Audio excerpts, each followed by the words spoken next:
Hi, this is not the video I intended to make for my first video, but here we go. So when your narcissist mother hates you, you're not gonna always know, especially in my situation. When I was younger, my mom had me involved in like Girl Scouts. She was very active in the community. She threw birthday parties for the community, well, birthday parties for me. But in through that, the adults in my life saw I was being treated differently than my two siblings. My grandparents took what they say, a favor to me, um, just to protect me more so. And I did have my father, even though he had issues on his own, and he also worked all the time. And he was also my mother's whipping boy.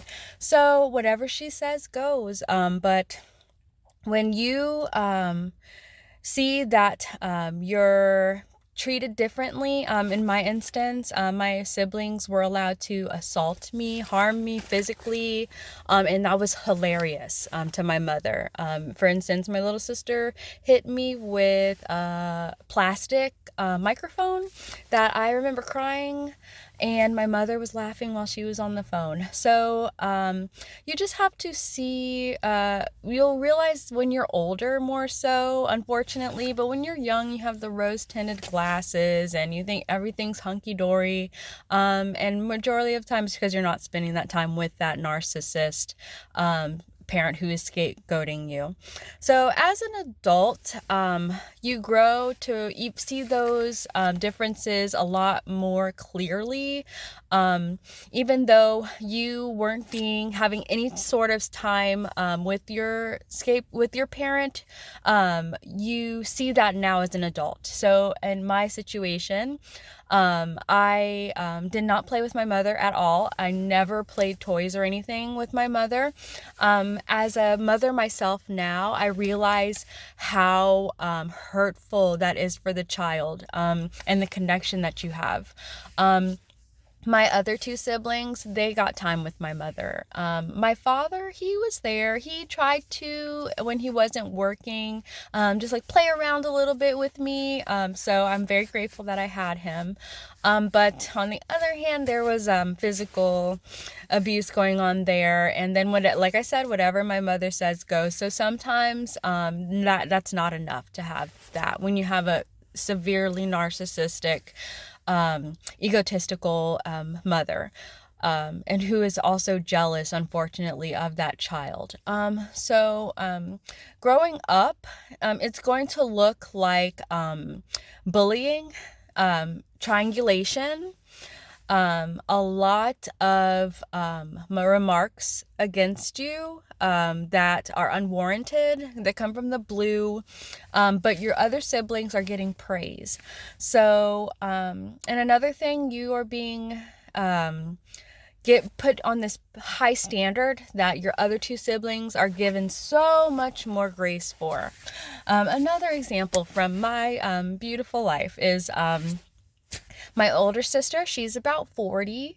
I am in my early 30s, well, early to mid 30s. So my older sibling, she had an issue with me calling landscaping that was not going to be charged. They wouldn't have to pay for it financially, but she freaked out because I ordered landscaping to be done and decided to almost physically harm me, get so loud and aggravated. And I noticed something was wrong with her when she turned to my mother, and when I wasn't responding and I was just running up to my room because she has physically harmed me before. I knew something was wrong when she turned to my mother and said, "Mom, she's not doing anything. She's not saying anything. What?" And everyone was silent then, because I think we all came to a realization that something wasn't right with her. So when I brought that to the attention of my mother a couple minutes later, after I went in my room, came back out, my mother basically said that I should know better. And that made no sense to me. I am younger than my older sister. My older sister is supposed to be the one that teaches me, and is supposed to be the one that is supposed to be the guidance for the younger sisters. In this instance, it's not the case. So yes, that's how you know when some favoritism, a lot of favoritism, scapegoating is definitely in the mix. But another thing to look out for is just a lot of unfairness. Make sure that you are just being aware of your surroundings. So I'm speaking a lot more so the people, because I am doing this video because I currently live with my abusive family. I will tell my story at a later time, but at this moment I can't leave. I am working on that, but I'll tell you about that later. But this is for the people who can't leave, who are stuck in situations that are horrifically abusive and debilitating, and you need to know that there's other people that are experiencing that as well, and we will make it out, okay? We will definitely get out.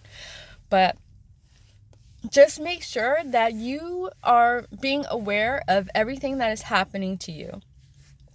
There will be some violent things happening to you. There will be some strange things happening to you.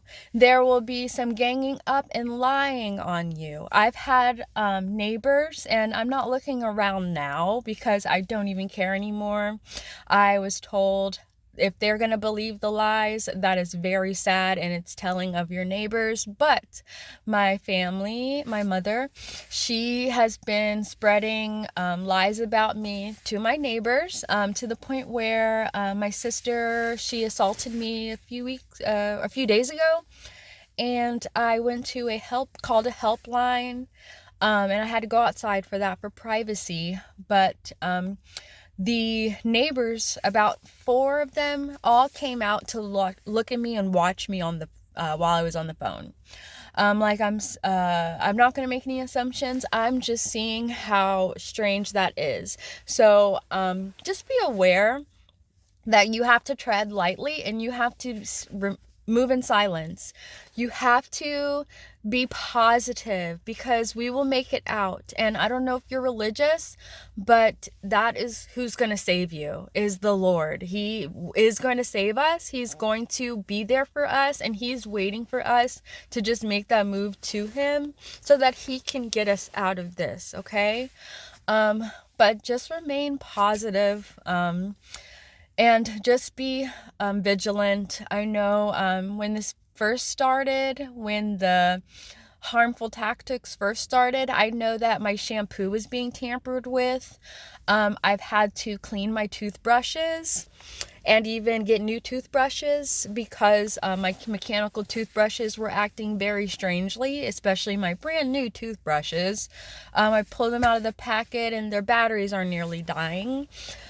So also, things that I've heard that are very helpful: document everything. That helps a lot. If you are being told and talked to, and if they're speaking amongst themselves and they are trying to hurt your feelings by gossiping about you in front of your face, record that. They will catch on to you, and they will stop talking. That's what I've had to do. Every time I go into a shared space to fix food for my daughter. So it's inevitable. I'm going to always be a good mother first before I even care about my emotions, but it does help to be mentally okay. But to be able to take care of your children. So this helped me by recording anytime I go into shared space with them, just to make sure that what they say is caught on camera so that we can bring it up in litigation. And I cannot wait to tell you guys my story, because it does involve legal issues. It involves litigation abuse against me. It involves financial abuse, fraud, abuse of a disabled person, which is my mother's husband. Well, my father. It involves a lot, but I just want you guys to know that if remain strong. If you want to hear my story, I know it helps me to be able to hear other people and to be able to relate. It helps me know that I'm not alone. So I cannot wait to share my story. Hopefully it's going to be a beacon of light for you guys. But thank you for listening. I just wanted to give those little tips to help you guys see when you're hated. I know a lot of us are empaths. A lot of us are gullible. We want to think the best in people, but you do have to face the fact if you are being treated completely different, and you know and you can see, please do not second guess your feelings, especially if you are an empath. We are given the senses for a reason, and we are given eyes to see, and we can hear. We are not stupid, okay? Love you guys. Have a great day.